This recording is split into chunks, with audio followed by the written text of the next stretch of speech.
You don't need brilliance to build wealth. Charlie Munger, a long-term partner of Warren Buffett, a multi-billionaire, said it many times. What matters more is simply to avoid stupidity. Avoid the things that quietly destroy wealth, even though they look like safe and smart and responsible things to do. And in this video, I want to show you the 3 investments that Charlie Munger absolutely refused to touch, and more importantly, why he refused to touch them.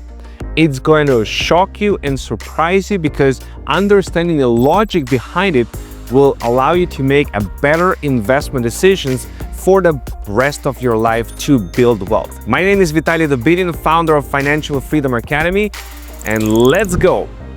The first one that Charlie Munger refused to touch is buying whole life, universal or permanent life insurance. If you ask financial investment advisor, he would probably tell you that this is an investment. I mean, he will tell you it builds cash value, it grows tax-free, and it protects your family. Sounds awesome, right? Except that Charlie Munger understood the math. When you're buying this whole life, permanent life insurance, the first years of your payment goes directly into the salesperson that sold you this whole life insurance. In many policies, it can take 10 or even 20 years until your cash value actually catches up to what you actually paid for this insurance. And even then, afterwards, it will perform very poorly. After fees, around 1 to 3%. So basically, what happens if you just bought a cheap life insurance for just protecting your life, and you invested the difference into something very reasonable like a low-cost index funds, then over a course of 30-40 years, you would outperform by 4 to 10 times at least that cash value that you have. So what Charlie Munger said is insurance is for protection and investments are for growth. If you mix those two, they both perform poorly. So what you need to do is buy a term life insurance if you have dependents. That's a wise thing to do. And you buy investments for the long term and let the compounding do the heavy lifting for you.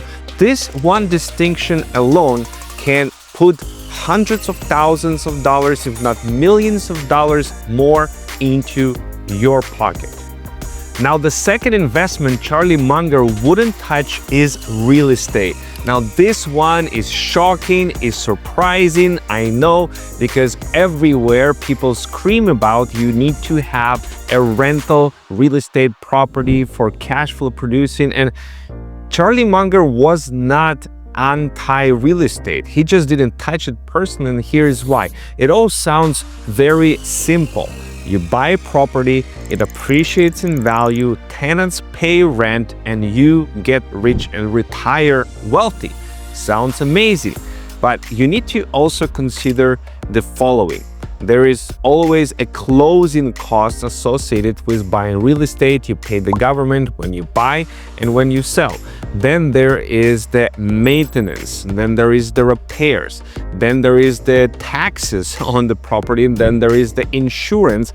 And then if you are leveraged and if you have a mortgage, then you have the risk to lose everything. Why? Because if the market of real estate goes down 20%, and your leverage, you might lose all of your equity. On top of that, you're dealing with tenants that might not pay the rents, and you, as being a landlord, you might receive calls in the middle of the night, a water heater may break down, and you can argue with contractors, and all of those things of maintenance and the taxes and insurance that can eat away the profits that it barely keeps up with inflation in a lot of the cases, okay? Now, with all that being said, compared it to the stock market, the companies and great businesses, they are growing their earnings. They are raising prices with inflation, they're paying dividends, and they do not require such maintenance. So with that in mind, Charlie Munger says that it is better to own great businesses than to own real estate, because real estate requires time and leverage and stress, and owning great companies requires patience. Now, don't get me wrong, owning real estate can belong in your portfolio if you buy at a great location, you hold it, it appreciates in value. It's just not something that Charlie Munger would invest in. Now, number 3 is gold and precious metals like silver. Look, it can be very emotional for a lot of people. Gold has been considered as a store of value for thousands and thousands of years, and people own gold because they are afraid. They are afraid of inflation and hyperinflation. They're afraid of crises. They're afraid of currency collapse. But here's what Charlie Munger asked himself about the principle of investing. Does it produce anything? You see, businesses, they produce products. The farmers, they are producing the crops. Even real estate, it produces rental income. What is gold producing? Nothing. It just sits there and it produces nothing. And historically, over the last 50 years, if you look at it, the gold increased by around 12 times maybe, and the stock market has increased by 90 times. And if you reinvest the dividends, well, it's about 150 times. So you see, gold investors are very pessimistic. They bet on the world is not going to advance, while the stock market, and it bets on human progress, on innovation, on humans creating value. So that's why he chose to focus on the stocks and not on the gold and precious metals. So let's recap this mindset.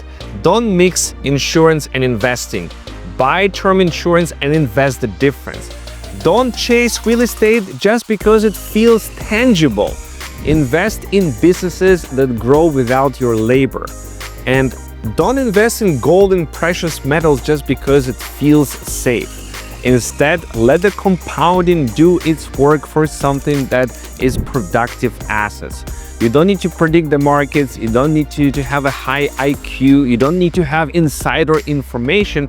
You just need to build your wealth and not destroy your wealth by doing less of the things that destroy wealth, and keep compounding for decades in productive assets. That's at least how Charlie Munger did it. He became a multi-billionaire. I think all of us can follow his advice and build our wealth. So my name is Vitaly Dubin. If you want to dive deeper in Financial Freedom Academy, we cover what is it that you need to do and how to build up your wealth in a sustainable way over decades. I'll see you on the inside.